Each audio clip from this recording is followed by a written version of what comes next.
ಸರ್ವರಿಗೂ ನನ್ನ ನಮಸ್ಕಾರಗಳು. ಭಾಷಣ ಸ್ಪರ್ಧೆಯನ್ನ ಏರ್ಪಡಿಸಿರ್ತಕ್ಕಂಥ ಎಲ್ಲ ವಿಚಾರ ಮಂಟಪ ಸಾಹಿತ್ಯ ವೇದಿಕೆಯವರಿಗೆ ನನ್ನ ಕೃತಜ್ಞತಾಪೂರ್ವಕ ನಮಸ್ಕಾರಗಳನ್ನು ಅರ್ಪಿಸುತ್ತಿದ್ದೇನೆ. ಈಗ ತಾವು ಕೊಟ್ಟಿರತಕ್ಕಂಥ ಹೆಣ್ಣೊಂದು ಶಕ್ತಿ ವಿಷಯವನ್ನು ತಾವು ಆಯ್ದು ಸ್ಪರ್ಧಾತ್ಮಕವಾದ ಈ ಸಮಯದಲ್ಲಿ ಹೆಣ್ಣು ಅಬಲೆಯಲ್ಲ ಸಬಲೆ ಎಂಬುದನ್ನು ತೋರಿಸಿಕೊಟ್ಟಿದ್ದೀರಿ.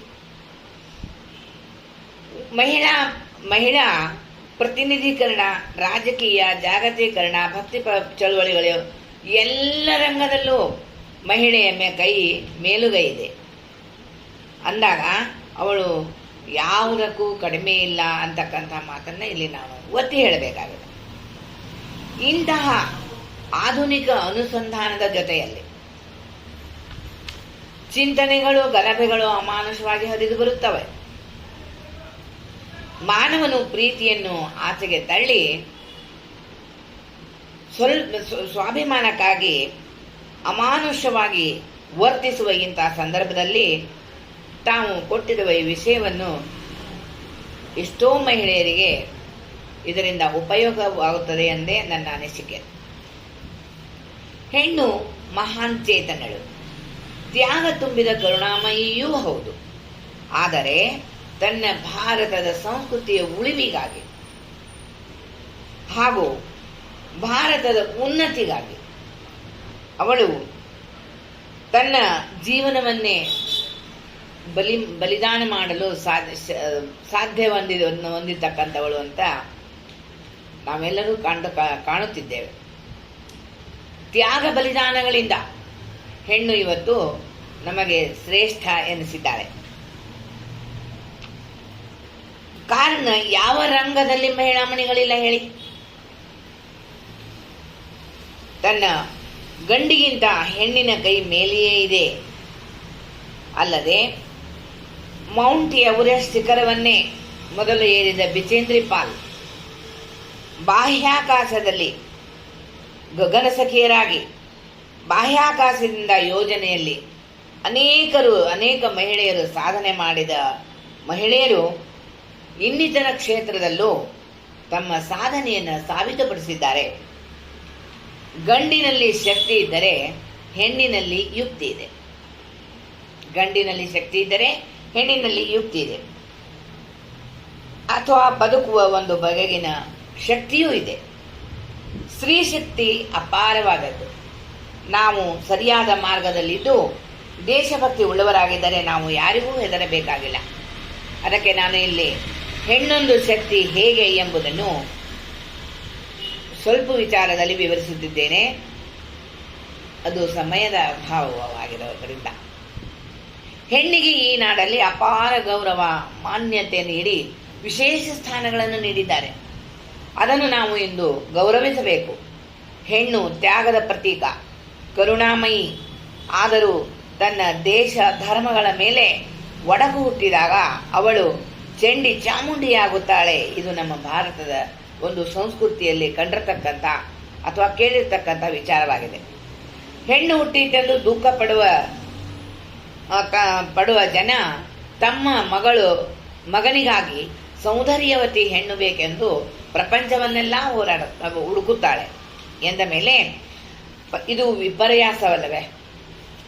ಆದ್ರಿಂದ ಇಷ್ಟು ಸಾಕು ನಮ್ಮ ಮೂಢತನಕ್ಕೆ.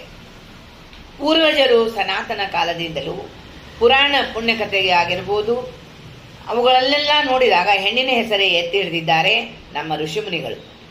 ಇದಕ್ಕೆ ಸಾಕ್ಷಿಯಾಗಿ ಪೂಜಾ ಸಮಯದಲ್ಲಿ ಭಾರತಿ, ಆರತಿ, ವಂದನ ಇತ್ಯಾದಿಯಾಗಿ ಇನ್ನು ಸಾಹಿತ್ಯದಲ್ಲಿ ನೋಡಬಹುದು. ಭಾರತಿ, ಕನ್ನಡತಿ, ಭೂದೇವಿ, ಸೃಷ್ಟಿ, ಸೌಂದರ್ಯ ಇವೆಲ್ಲವುಗಳನ್ನು ನೋಡಿದಾಗ ಮತ್ತು ಹರಿಯುವ ಪಾವನ ಗಂಗಾಜಲಗಳು, ನದಿಗಳು ಅವೆಲ್ಲವಕ್ಕೂ ಕೂಡ ಹೆಣ್ಣಿನ ಹೆಸರನ್ನೇ ಇಟ್ಟಿದ್ದಾರೆ. ಕಾರಣ ಹೆಣ್ಣು ಕಡಿಮೆ ಏನಿಲ್ಲ, ಅಥವಾ ಹೆಣ್ಣಿಗೆ ಒಂದು ಶಕ್ತಿ ಇದೆ ಅಂತಕ್ಕಂಥ ಮಾತನ್ನು ನಾವು ಇಲ್ಲಿ ನಂಬಬೇಕಾಗಿದೆ. ಮತ್ತು ಗಂಗೆ, ಯಮುನೆ, ಗೋದಾವರಿ, ತುಂಗಭದ್ರೆ ಈ ರೀತಿಯಾಗಿ ಹೆಣ್ಣಿನ ಹೆಸರಿಗೆ ಶ್ರೇಷ್ಠತೆಯನ್ನು ನೀಡಿದ್ದಾರೆ. ಜಗತ್ತಿನ ಆಗು ಹೋಗುಗಳಿಗೆ ಹೆಣ್ಣಿನ ನಗು, ಚೆಲುವು, ನಲಿವು, ವಿದ್ಯೆ, ನಾಟ್ಯಮಯೂರಿ ಮುಂತಾದ ಅನೇಕ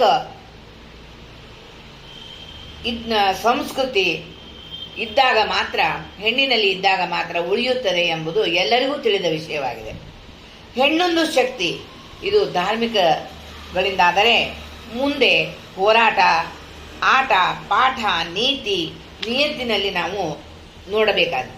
ಜಗತ್ತಿನಲ್ಲಿ ಕಾಲ ಕಳೆದಂತೆಲ್ಲ ಸ್ವಪ್ರೇರಣೆಯಿಂದ ಮನೆಮಠಗಳಲ್ಲಿ ಭಾಗಿಯಾಗುತ್ತಾ ಎಲ್ಲ ರಂಗದಲ್ಲೂ, ಪ್ರತಿಯೊಂದು ರಂಗದಲ್ಲೂ ಸೈ ಎನಿಸಿಕೊಂಡಿರುವ ನಮ್ಮ ಹೆಣ್ಣಿನ ಶಕ್ತಿಯ ಮುಂದೆ ಬೇರಾವ ಶಕ್ತಿ ಇದೆ ಹೇಳಿ ನೋಡೋಣ, ಅಲ್ವೇ? ತಾಯಿಯಾಗಿ, ಸಹೋದರಿಯಾಗಿ, ಹೆಂಡತಿಯಾಗಿ, ಅಕ್ಕ ತಂಗಿಯರಾಗಿ ಪ್ರತಿ ಮನೆಯಲ್ಲೂ ಇಂದಿಗೂ ಕಾಣುತ್ತಿದ್ದಾರೆ.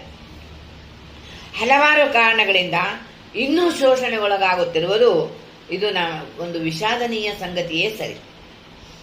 ಮಹಾರಾಷ್ಟ್ರ ಕಟ್ಟುವಾಗ ಮಾತೆ ಜೀಜಾಬಾಯಿ ಶಿವಾಜಿಗೆ ಆಶೀರ್ವದಿಸಿದ್ದು ಮತ್ತು ಶಹಜಾನನು ತನ್ನ ಹೆಂಡತಿ ಮುಮ್ತಾಜಳಿಗಾಗಿ ತಾಜ್ ಮಹಲ್ ಕಟ್ಟಿಸಿದ್ದನ್ನು ಮತ್ತು ಈ ರೀತಿ ಅನೇಕ ತಂಗಿ, ತಾಯಿ, ಹೆಂಡತಿ ಎಲ್ಲ ರೀತಿಯಲ್ಲೂ ಪ್ರಶಂಸನೀಯವಾಗಿದ್ದಾಳೆ. ಸಂಗೀತ, ನೃತ್ಯ, ರಾಜಕಾರಣ ಇತ್ಯಾದಿ ರಂಗಗಳಲ್ಲಿ ಪಾಲ್ಗೊಂಡು ತಮ್ಮ ಹಿರಿಮೆಯನ್ನು ಎತ್ತಿ ಹಿಡಿದಿದ್ದಾರೆ ಈ ಮಹಿಳೆಯರು ಎಂದರೆ ತಪ್ಪಾಗೋದಿಲ್ಲ. ಅಹಲ್ಯ, ದ್ರೌಪದಿ, ಸೀತಾ, ತಾರಾ ಮಂಡೋದರಿ ತತಃ ಅಂತ ಹೇಳ್ತಾರೆ. ಇವರು ಮಹಾಭಾರತದಲ್ಲಿ ಮಿಂಚಿ ಇನ್ನೂ ನಮ್ಮ ಹೃನ್ಮನಗಳಲ್ಲಿ ಉಳಿದಿದ್ದಾರೆ. ಭಾರತದ ಪ್ರಮುಖ ನಾಯಕಿ ದ್ರೌಪದಿ ಮಹಾಭಾರತದಲ್ಲಿ ಮಿಂಚಿದವಳು. ಇವಳು ವಿಶ್ವಮಾನ್ಯಳು ಆಗಿದ್ದಾಳೆ. ಸಂಜೀವನ್ನಮ್ಮ ಮೈಸೂರು ರಾಜ್ಯದ ಕಾಲದಲ್ಲಿ ಕನ್ನಡ ನಾಡಿನ ಹೆಮ್ಮೆಯ ಪುತ್ರಿಯಾಗಿ ಬೆಳೆದಂಥವಳು. ಕಿತ್ತೂರು ರಾಣಿ ಚೆನ್ನಮ್ಮ ಇಂದು ಅವಳ ಜಯಂತ್ಯೋತ್ಸವ ದಿನ ನೆನೆದ ನಾನು ಧನ್ಯನೆಂದೇ ಭಾವಿಸುತ್ತೇನೆ. ಪತಿ ಮಲ್ಲಸಜ್ಜನನ್ನು ಮರಾಠರು ಸೆರೆ ಹಿಡಿದಾಗ ಬ್ರಿಟಿಷರನ್ನೇ ಎದುರು ಹಾಕಿಕೊಂಡು ಮಹಾನ್ ಯುದ್ಧ ಮಾಡಿ ಕಿತ್ತೂರು ಪ್ರಾಂತವನ್ನು ಗೆದ್ದ ಕಿತ್ತೂರು ರಾಣಿ ಚೆನ್ನಮ್ಮ ಏನು ಮಹಿಳೆಯಲ್ಲವೇ? ಈ ರೀತಿ ನಾವು ಅವಳ ರೋಷ, ಕೋಪ ಮಾತುಗಳು ಪುಟ್ಟ ಮಕ್ಕಳ ಬಾಯಿಯಲ್ಲಿ ಆಡಿಸಿ ಕಿತ್ತೂರು ರಾಣಿಯ ಚೆನ್ನಮ್ಮನ ವೇಷದಲ್ಲಿ ನಾವು ಮಕ್ಕಳ ಬಾಯಿಂದ ಆಕೆಯ ಮಾತುಗಳನ್ನು ಆಡಿಸಿ ಸಂತೋಷ ಪಡುತ್ತಿದ್ದೇವೆ. ಮತ್ತು ಮಲ್ಲಸಜ್ಜನ ರಾಜನ ನಂತರ ರಾಣಿಯಾದಳು, ವೀರ ಮಹಿಳೆ ಎನಿಸಿಕೊಂಡಳು. ಇದೇ ರೀತಿಯಾಗಿ 6 ವರ್ಷ ಜೈಲಿನಲ್ಲಿದ್ದು ಮರಣಿಸಿದ ಈ ಯಶೋಗಾಥೆ ಕಿತ್ತೂರು ರಾಣಿ ಚೆನ್ನಮ್ಮಗೆ ಸಮರಿಲ್ಲ ಎಂದೇ ನನ್ನ ಭಾವನೆ. ಇನ್ನು ಝಾನ್ಸಿ ರಾಣಿ ಲಕ್ಷ್ಮೀಬಾಯಿ ಭಾರತದ ಸಂಗ್ರಾಮದ ನಾಯಕಿಯಾಗಿ ಪ್ರಸಿದ್ಧಿ ಹೊಂದಿದವಳು. ಅವಳು ಕೇವಲ 24 ವರ್ಷಗಳು ಮಾತ್ರ ಇರಬಹುದು. ಬ್ರಿಟಿಷರ ವಿರುದ್ಧ ರಣರಂಗದಲ್ಲಿ ರಣಚಂಡಿಯಂತೆ ಹೋರಾಡಿದವಳು. ಅಲ್ಲಿಯೇ ವೀರಮರಣವನ್ನು ಕೂಡ ಹೊಂದಿದಂಥವಳು. ಮೇಡಮ್ ಕಾಮಾ ಸ್ವತಂತ್ರ ಪೂರ್ವದಲ್ಲಿ ಲಂಡನ್ ವಿದೇಶದಲ್ಲಿದ್ದರೂ ಭಾರತಕ್ಕಾಗಿ ಹೋರಾಡಿದವಳು. ಅಂತಾರಾಷ್ಟ್ರೀಯ ಸಮ್ಮೇಳನದಲ್ಲಿ ತ್ರಿವರ್ಣ ಧ್ವಜ ಹಾರಿಸಿ ವಿದೇಶದಲ್ಲಿದ್ದರೂ ಭಾರತದ ಸಂಸ್ಕೃತಿಯನ್ನು ಮೆಚ್ಚಿ ಮೆರೆದವಳು ಹಾಗೂ ಸ್ವತಂತ್ರ ಹೋರಾಟಕ್ಕೆ ಪ್ರೋತ್ಸಾಹಿಸಿದವಳು ನಮ್ಮ ಮೇಡಮ್ ಕಾಮಾ. ಇನ್ನು ಶ್ರೀಮಾತೆ, ಇವರು ಜಗತ್ಪ್ರಸಿದ್ಧ ಮಹಿಳೆ. ಶ್ರೀಕೃಷ್ಣನನ್ನೇ ನಂಬಿದ್ದರು.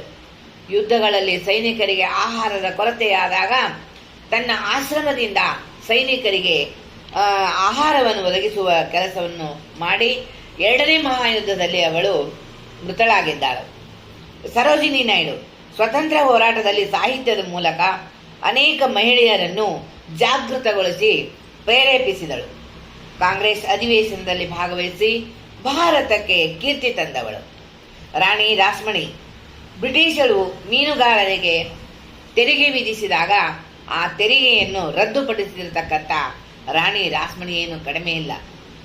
ರಜಿಯಾ ಸುಲ್ತಾನ ಇವಳಂತೂ ಇತಿಹಾಸದಲ್ಲಿಯೇ ಆಡಳಿತ ನಡೆಸಿದವಳು. ಪತಿಯ ಮರಣಾನಂತರ ಅವಳ ರೀತಿ, ನೀತಿ, ಶಿಸ್ತು ಯಾವ ಗಂಡಸಿಗೂ ಕಡಿಮೆ ಇಲ್ಲ ಎಂದರೆ ತಪ್ಪಾಗಲಾರದು. ಇನ್ನು ಗಂಡಸರಂತೆ ಸಿಂಹಾಸನವನ್ನೇ ಏರಿ ಕುಳಿತು ರಾಜ್ಯವನ್ನಾಳಿದಳು ನಮ್ಮ ಇನ್ನು ಅಲ್ತೂನಿ ಜಗತ್ತಿನಲ್ಲೇ ದೇಶಕ್ಕಾಗಿ ಕ್ರಾಂತಿಕಾರಿ ಹೋರಾಟ ಮಾಡಿದ ನಾನಿ ಬಾಲಾದೇವಿ ಇವರು ಮಹಾನ್ ಕ್ರಾಂತಿಕಾರಿ ಹೋರಾಟಗಾರ್ತಿಯರು. ರಾಣಿ ಮುತ್ತುರೆಡ್ಡಿ, ಒಬ್ಬೊಬ್ಬರನ್ನು ನಾವು ನೆನೆಸ್ಕೊಂಡಾಗ ನಮ್ಮ ಮೈ ಮೇಲೆ ಮುಳ್ಳು ಬರುವಂತಹ ಸಂದರ್ಭಗಳು ನಮಗೆ ಬರ್ತವೆ. ಹೆಣ್ಣು ಮಕ್ಕಳನ್ನು ಒಂದು ಕಡೆ ಕೂಡಿಸಿ ಸ್ತ್ರೀಯರಿಗೆ ಶಿಕ್ಷಣದ ಅಗತ್ಯತೆಯನ್ನು ತಿಳಿಸಿಕೊಟ್ಟಂಥವಳು. ಇದೇ ರೀತಿಯಲ್ಲಿ ಸ್ವತಂತ್ರ ನಂತರ ವಿಜಯಲಕ್ಷ್ಮಿ ಪಂಡಿತ್ ಮಹಾರಾಷ್ಟ್ರದ ರಾಜ್ಯಪಾಲರಾಗಿ, ಮಾಧುರಿ ಬೆಹನ್ ವಿಶ್ವವಿದ್ಯಾಲಯದ ಕುಲಪತಿಯಾಗಿ, ಅಮೃತಾ ಪ್ರೀತಮ್ ಮಧುರ್ ತೆರೆಸಾ ವಿಶ್ವಕ್ಕೆ ತಾಯಿಯಾದವರು. ಇನ್ನು ಸುಭದ್ರಾ ಕುಮಾರಿ ಚೌಹಾಣ್ ಕಿಟ್ ಇಂಡಿಯಾ ಚಳವಳಿಯಲ್ಲಿ ಬಂಧಿತರಾದರು.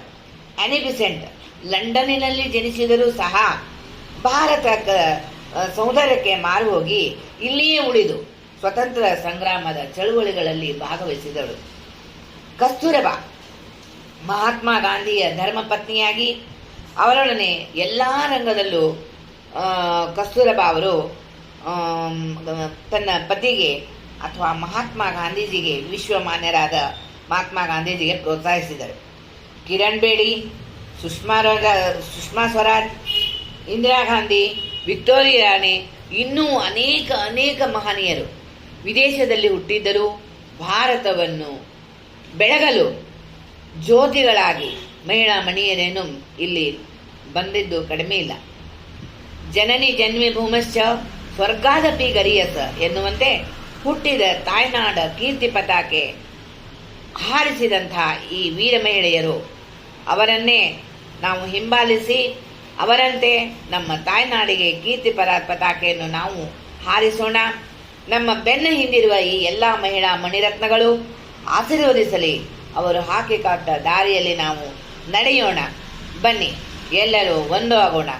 ಲಿಂಗ ಭೇದ, ಜಾತಿ, ಕುಲ, ತಾರತಮ್ಯ ನಮಗೆ ಯಾವುದೂ ಬೇಡ. ನಮ್ಮ ದೇಶದ ಸಮೃದ್ಧಿ ಮುಖ್ಯವಾಗಿ ನಮಗೆ ಬೇಕಾಗಿದೆ. ಅದನ್ನು ನಾವು ಭಾರತವನ್ನು ಕಟ್ಟೋಣ, ಸುಂದರ ಭಾರತವನ್ನಾಗಿಸೋಣ. ಇನ್ನು ಕೊನೆಯಲ್ಲಿ ಒಂದು ಮಾತಿನಲ್ಲಿ ಹೇಳಬೇಕಂದರೆ, ಯತ್ರ ನಾರ್ಯಂತು ಪೂಜ್ಯಂತೆ ರಮಂತೆ ತತ್ರ ದೇವತಃ. ಎಲ್ಲಿ ಹೆಣ್ಣನ್ನು ಗೌರವದಿಂದ ಕಾಣುತ್ತಾರೋ ಅಲ್ಲಿ ದೇವತೆಗಳ ವಾಸವಿದೆ ಎಂಬುದನ್ನು ಸಾಬೀತುಪಡಿಸೋಣ. ಹೆಣ್ಣೊಂದು ಮಹಾಶಕ್ತಿ ಎಂಬುದನ್ನು ತೋರಿಸೋಣ. ಬದಲಾಗಬೇಕಾಗಿರುವುದು ಮಹಿಳೆಯಲ್ಲ, ಸಮಾಜದ ದುಷ್ಟ ದೃಷ್ಟಿಗೆ ದೂರವಿದ್ದರೆ ಸಾಕು.